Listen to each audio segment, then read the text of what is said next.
എന്താ ആശിക്കും? എടി നീ എത്ര കാലം ഇവന്റെ പുറകെ നടന്നിങ്ങനെ നാണം കെടുക്കും. അവൻ വളയണ വരെ അവൻ വളഞ്ഞില്ലെങ്കില് വളയ്ക്കും ഞാൻ. ഓക്കെയല്ല? എടി ഞാൻ ഒരു കാര്യം പറയാൻ നീ ബഹളം വെക്കില്ല.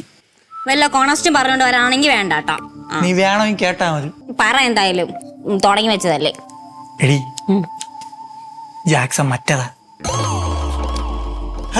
കമ്മിറ്റഡാണ്.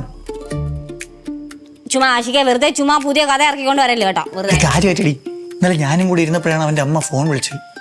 ജോലി ഒന്ന് റെഡിയാവാൻ വേണ്ടിയിട്ടായിരുന്നു അവര് വെയിറ്റ് ചെയ്തത്. അവർ ഓൾറെഡി കല്യാണമൊക്കെ സെറ്റാക്കി വെച്ചിരിക്കുകയായിരുന്നു. ഇനിയിപ്പോ ജോലിയായില്ലേ, വിളിച്ചു പറഞ്ഞപ്പോഴത്തേക്ക് ഇവ ഓക്കെ പറഞ്ഞു. കല്യാണമൊക്കെ ഏകദേശം സെറ്റാണ്.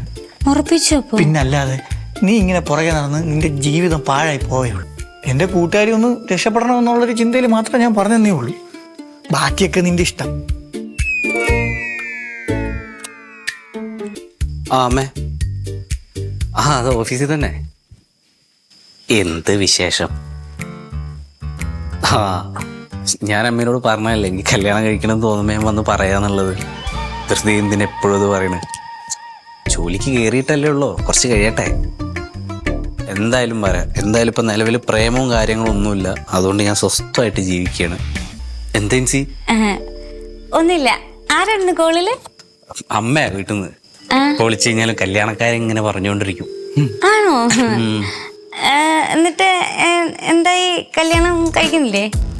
കഴിക്കണം. മനസ്സിനൊത്ത ഒരാളെ കണ്ടു കിട്ടിയില്ല. കിട്ടട്ടെ, അപ്പൊ ആലോചിച്ചാ പോരെ. അപ്പൊ ഇതുവരെ മനസ്സിനൊത്ത ഒരാളെ കണ്ടു കിട്ടിയിട്ടില്ല? ഇല്ല, ഇപ്പൊ ഇങ്ങനെ ഫ്രീ ബേർഡ് ആയിട്ട് നടക്കുക.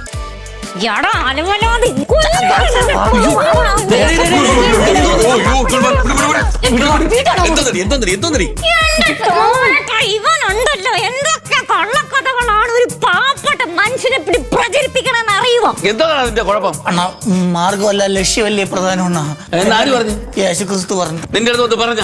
എന്റെ അടുത്ത് പറഞ്ഞില്ല. പിന്നെ ഞാൻ അവിടെ വായിച്ചിട്ടുണ്ടോ? നീ ആരെ പറ്റി പ്രചരിപ്പിച്ച്? അത് ഭഗവത്ഗീതയിലാണ്ടാ മണ്ട. അവിടെയും പറഞ്ഞിട്ടുണ്ടല്ലേ.